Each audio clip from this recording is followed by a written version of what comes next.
Returning home from work, I found my husband William sitting on a living room sofa with a stern look on his face. Glaring at me intensely, he declared, "I've decided to give our car to Olivia. Refuse and we're getting a divorce." Coming home to such a sudden threat of divorce was unbelievable. And to demand that I hand over my beloved car to Olivia, how much more would he belittle me? He wasn't like this when we first got married. But enough is enough. I've reached my limit of tolerance. Fine, let's divorce then. Oh, so Emily agrees, huh? Taken aback by my unexpected defiance, William seemed to falter. But let's not mistake this for a bluff. I'll teach him what happens when he angers me. My name is Emily, and I am 55 years old. I work as an employee at a major corporation. Initially, I started as a part-timer at a subsidiary, but my work ethic won me a position as a full-time employee. At home, however, I'm just a regular housewife. I'm home. I'll start preparing dinner. Welcome back. Don't bother with dinner. I've already eaten out.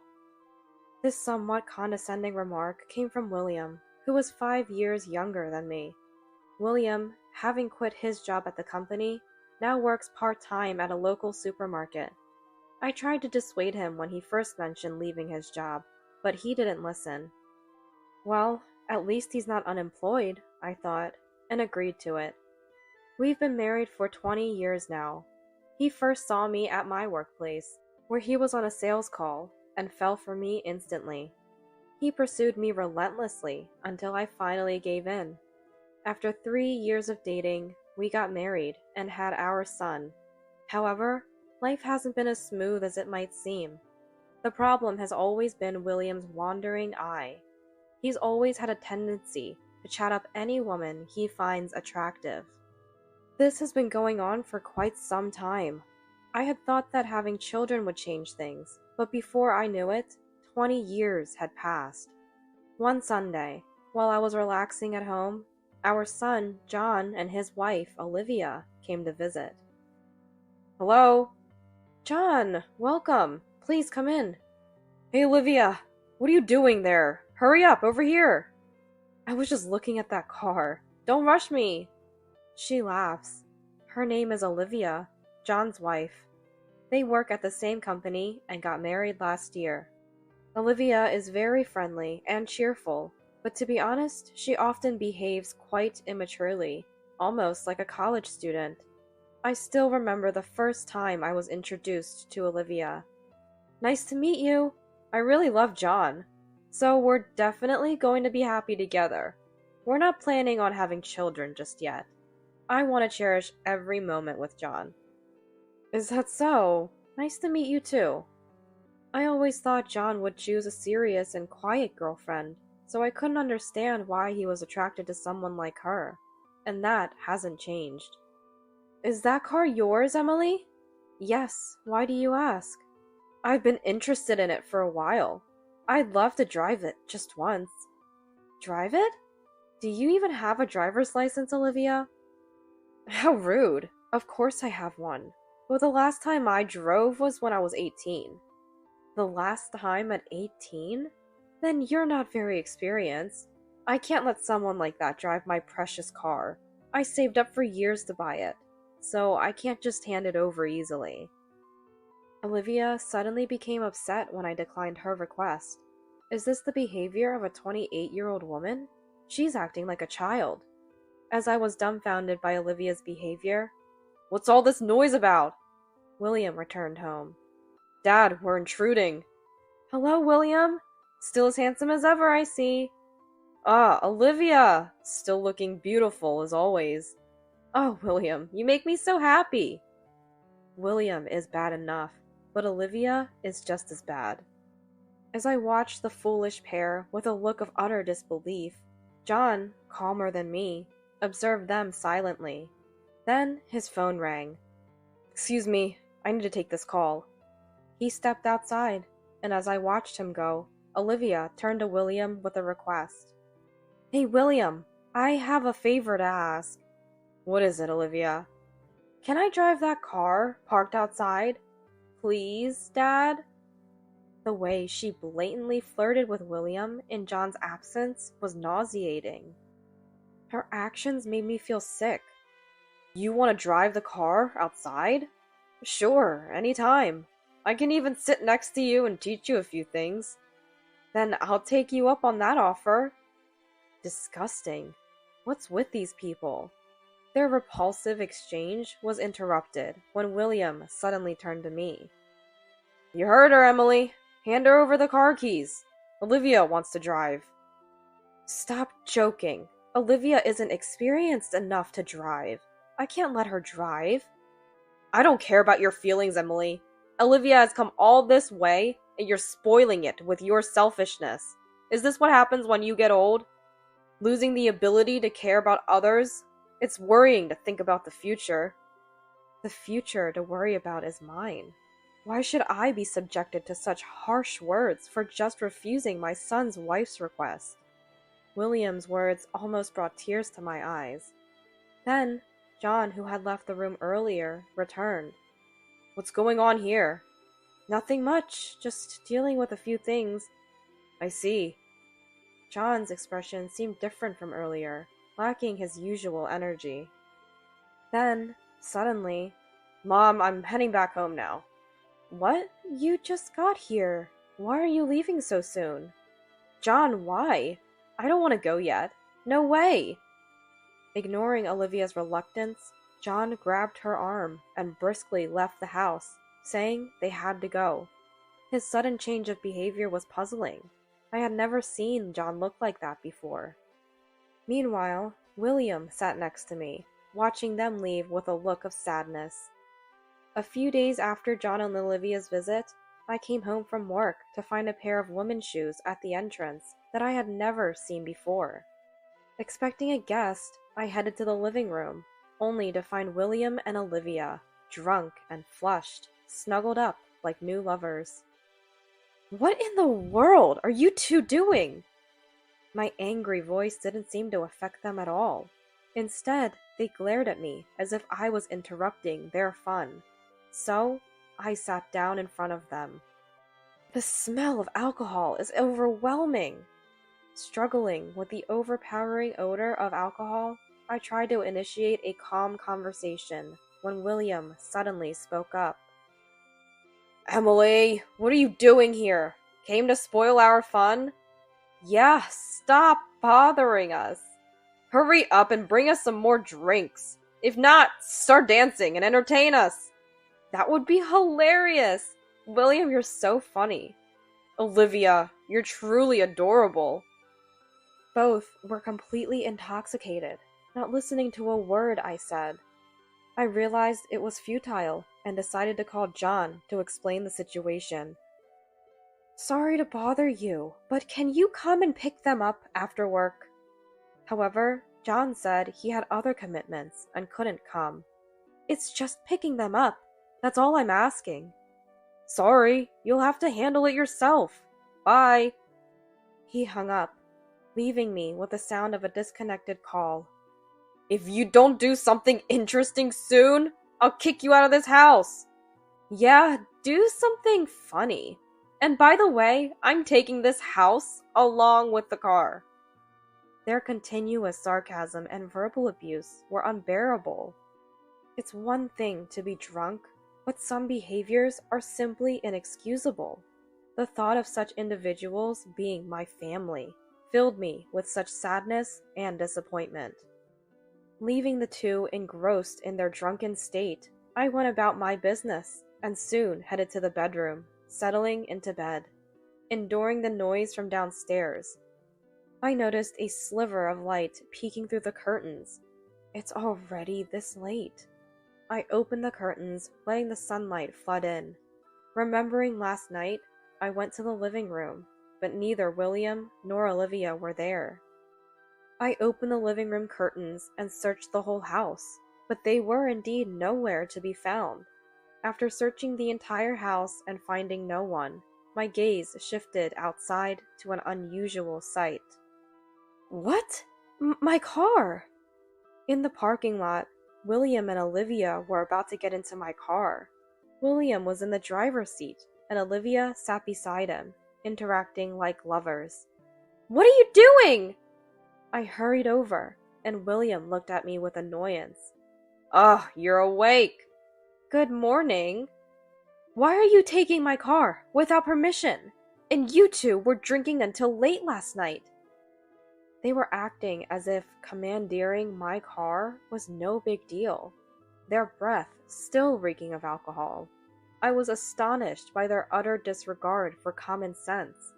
Moreover, William had rarely driven since our marriage. Why now of all times?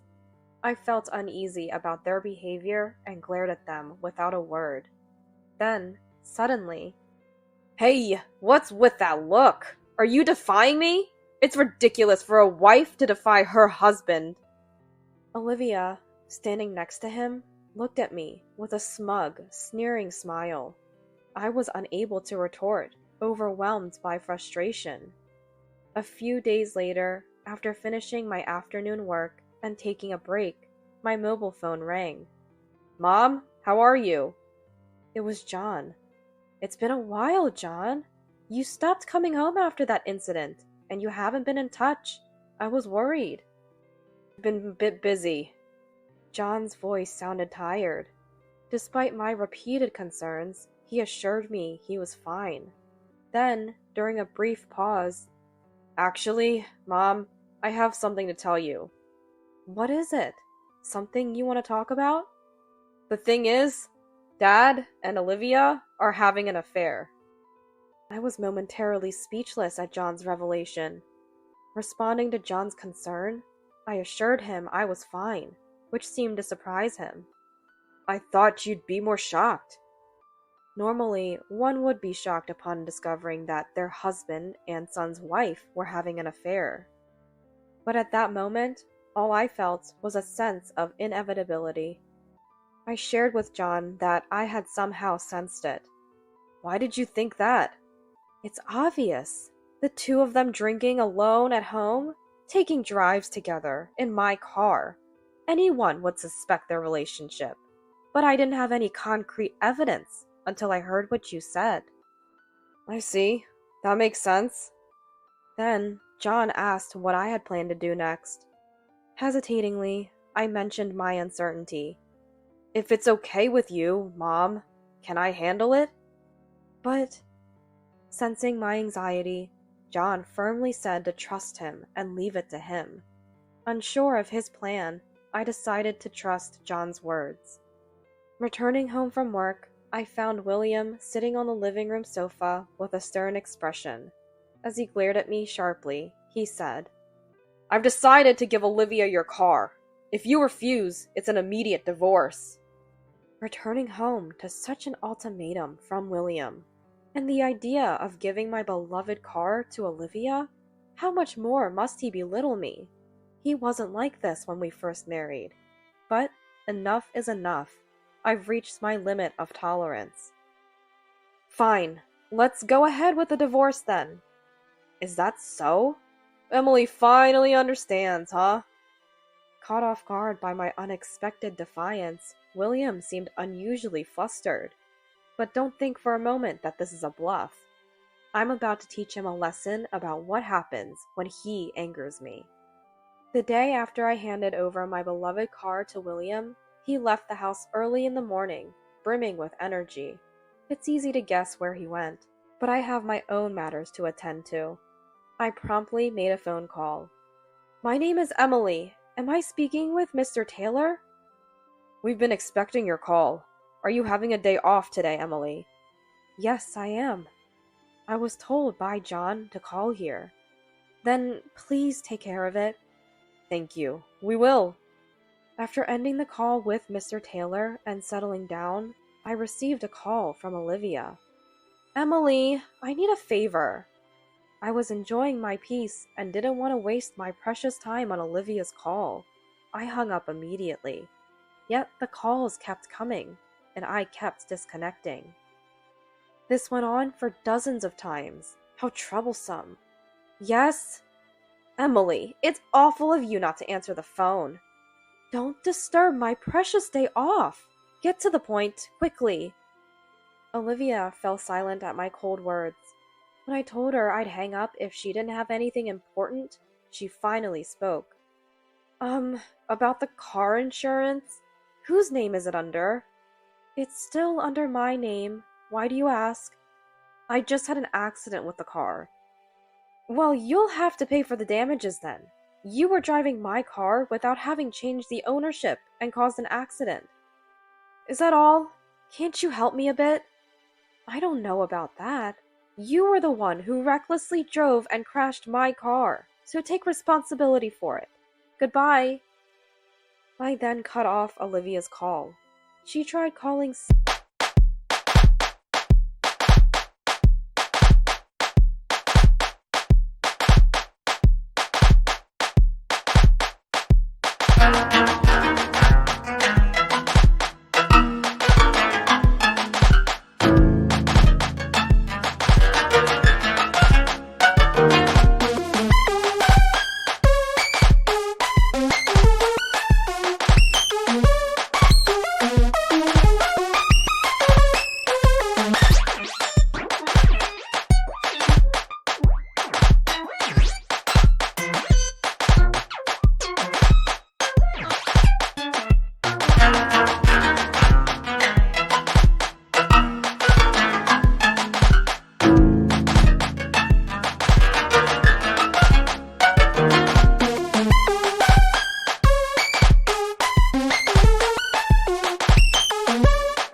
several times after that, but I ignored every call. Meanwhile, I called the insurance company and had them take care of everything. I thought I could finally relax, but then it struck me. This might be an opportunity. I quickly called John and Mr. Taylor. All right, everything is set now. Several hours later, just as I had anticipated, William and Olivia arrived in a frenzy. They stormed into the house, yelling, and made their way straight to me. What now? It's not just what! You should use your insurance! You're making Olivia suffer. Don't you realize that? William, with a rough tone, challenges me, but I remain calm. As William rants, Olivia stands next to him, shedding crocodile tears. Impressive acting under these circumstances. I muttered quietly. What was that? Are you mocking Olivia? He wraps his arm around Olivia's shoulder, comforting her as if she's his own girlfriend. I thought to myself, what a bothersome pair. And just then, the doorbell rang. I called out from the living room. Please, come in. And who should appear but John? And who's this? Pleased to meet you. I'm Mr. Taylor, a lawyer. Lawyer? William, taken aback at the mention of a lawyer, and Olivia, visibly rattled beside him. Now that everyone's here, it's time to wrap this up. Do you understand why John and a lawyer are here? It's to present evidence of your affair and to claim compensation in the divorce proceedings. What? Huh? After the two of them are visibly shaken, John speaks up. I've known for a while that Olivia has been cheating on me with Dad. A coworker at my company saw them behaving like lovers in the park. It turns out that the person John was talking to on the phone earlier was a coworker from his workplace. It was during that call that he found out about their affair.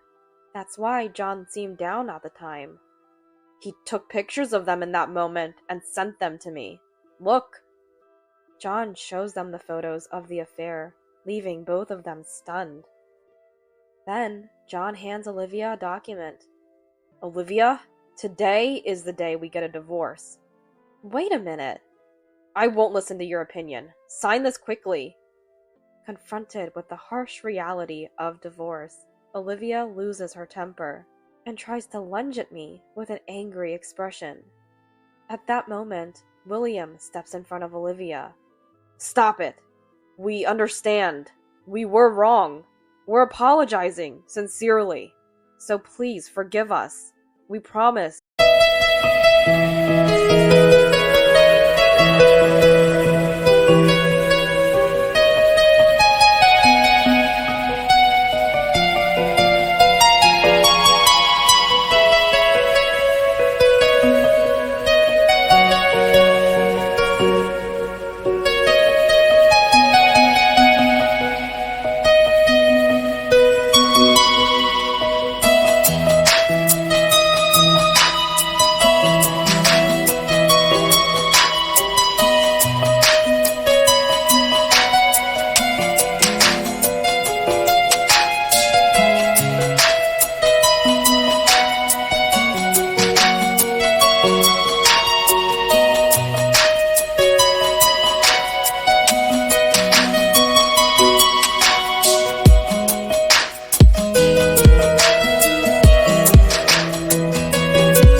we won't do this again."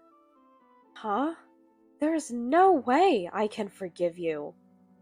In front of William, who was apologizing, I hand over another divorce application that I received from John. "William, sign this too. Both of you, sign it now." Faced with my genuine anger for the first time, William turns pale, shocked. Olivia, overcome with fear, can't even speak. They both sign the divorce application with trembling hands. After signing the divorce application, Mr. Taylor talks to them about the compensation for the divorce due to the affair and the division of assets. However, both of them seem eager to be released from the situation, so they claim they don't need any division of assets, and John and I take everything. Later, the news of Olivia's affair with her father-in-law spreads throughout the company, and she becomes an object of disdain by her colleagues. Unable to bear the humiliation, she resigns from the company and returns to her parents' home. However, her parents disown her when they learn about the affair, and now she's living a humble life, working hard to repay the compensation from the divorce trial. As for William, after paying a substantial amount of compensation for the divorce trial, he quits his part-time job to make ends meet and spends his days working tirelessly. And then, "John, how about a trip next time?" "Sounds good. Let's go to Miami, which you have been wanting to visit for a while. Of course, in your favorite car."